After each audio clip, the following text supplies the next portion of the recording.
Bon, aujourd'hui on va parler frein. Donc sur le Renault Messenger,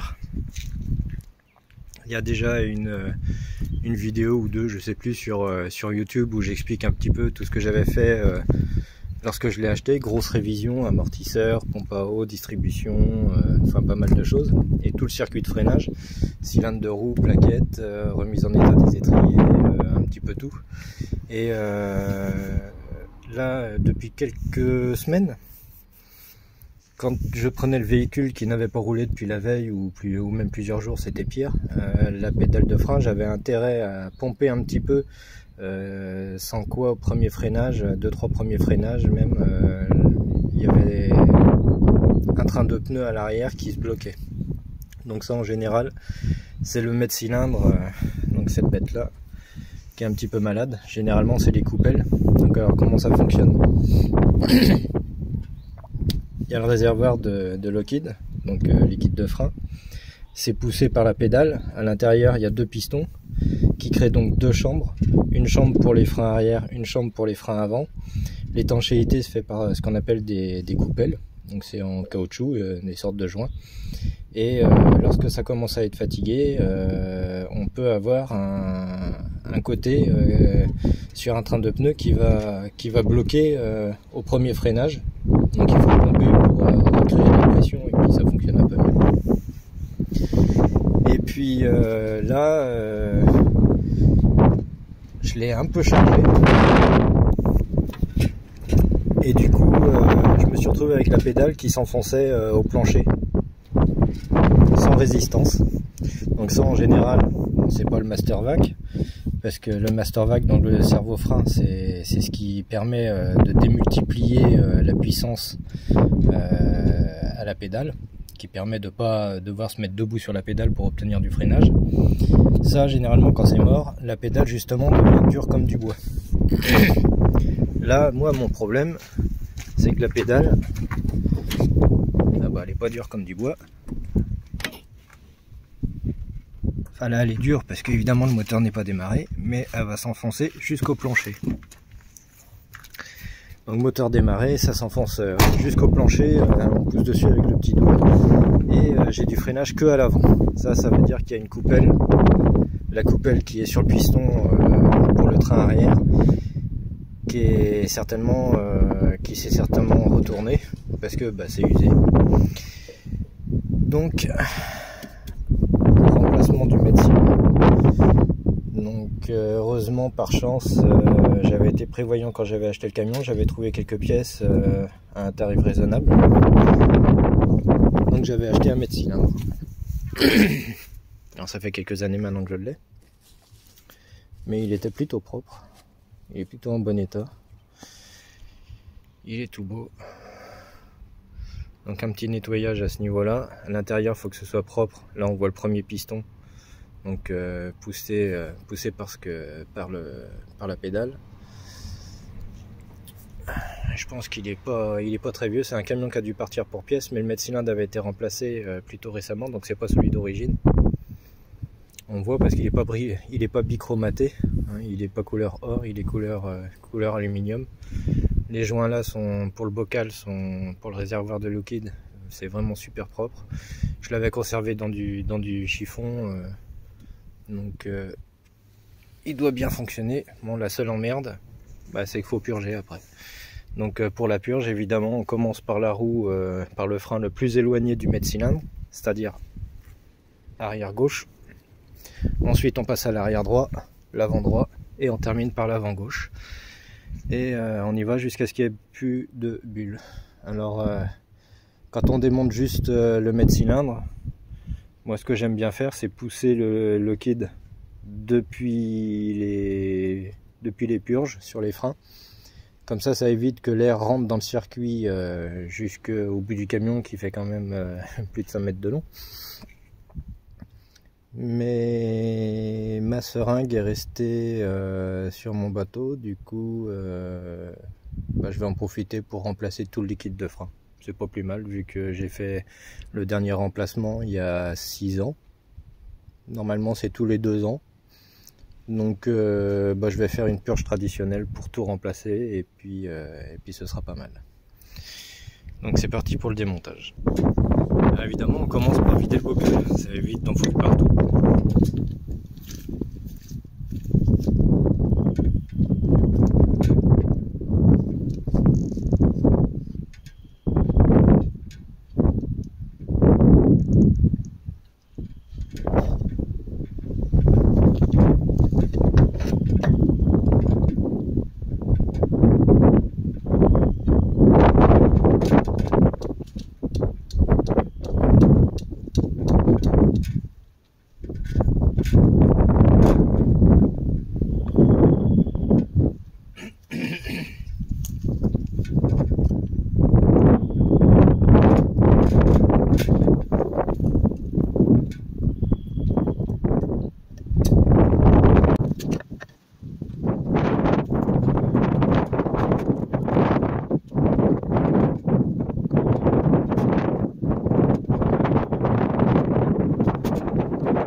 Ça absorbe tellement l'humidité, c'est un liquide qui absorbe énormément d'humidité, et même au travers d'un bocal en ferraille, il se charge en humidité. C'est pour ça qu'il ne faut jamais conserver. Vous en avez besoin, vous allez en chercher au magasin.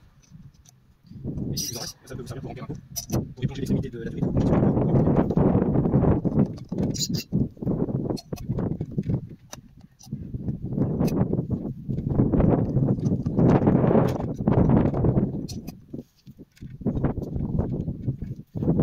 Alors forcément qui va couler, parce que comme c'est compartimenté, parce qu'on a une partie pour lire, on va aller chercher tout le liquide.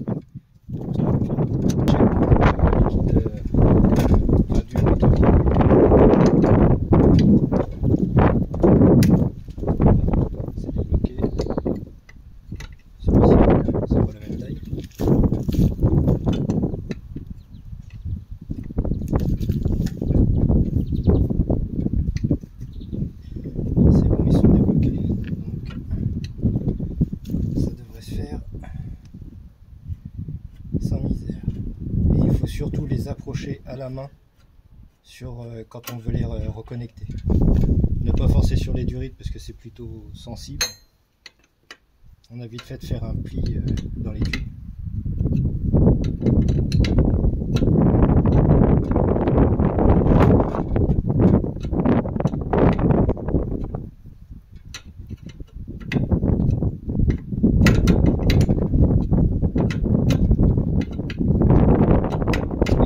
Pratique avec ce camion, c'est qu'il est très haut,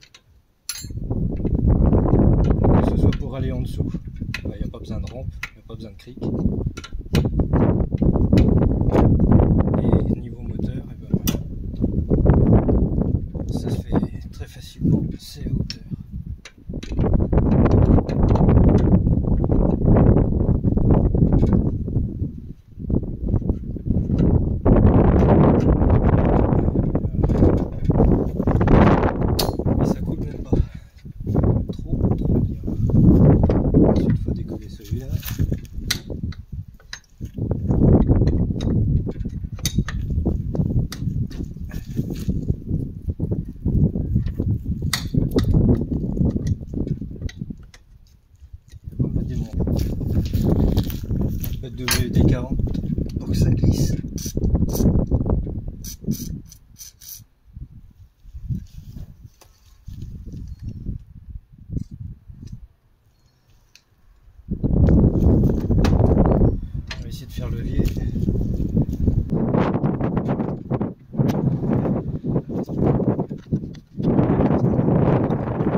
Comme les tubes sont vraiment en hauteur, il devrait pas y avoir beaucoup d'air à passer par là. Ce qui est important, c'est de pas vouloir systématiquement faire la purge tout de suite. Moi j'ai le temps, donc je peux laisser les bulles donc plus ou moins monter déjà tout seul, ça m'évite d'envoyer trop d'air dans le circuit pour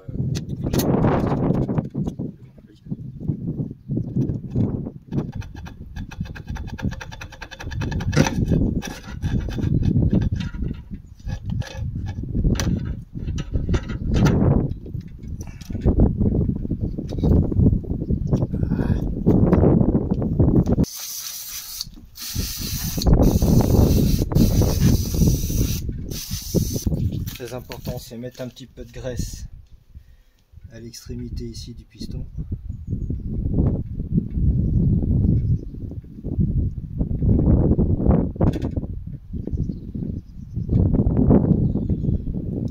Ça évite que les pièces en contact en métal ne s'usent. On a bien un plus gros et un plus petit. Ça c'est pour éviter de se tromper évidemment.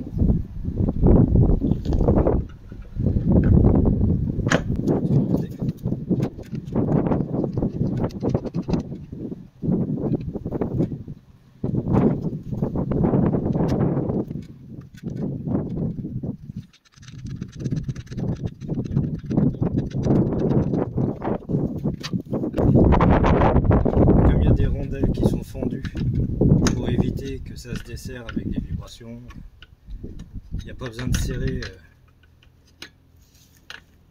comme un fou.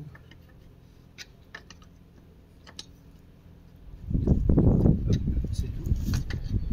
Pas besoin de serrer beaucoup. Tac. Ensuite, on met le tube, mais bien jusqu'au fond. Il faut bien qu'il soit au fond. Et ensuite, on l'approche et on serre exclusivement à la main jusqu'à ce qu'il y ait autant de filets possible de prix, mais au moins 2. Parce que si jamais ça part de travers, bah c'est foutu. Même chose pour celui-là. On l'envoie bien jusqu'au fond.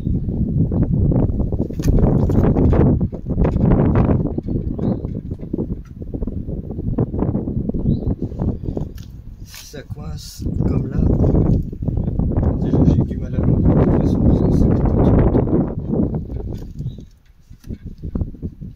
il faut être patient. Gigoter un tout petit peu le tube. Et si on peut le serrer entièrement à la main, c'est parfait. Voilà, là on est pas mal.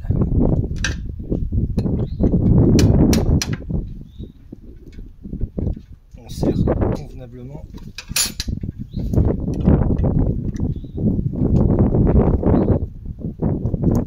Et voilà. Donc maintenant, on a du nettoyant frein, on va nettoyer le bocal.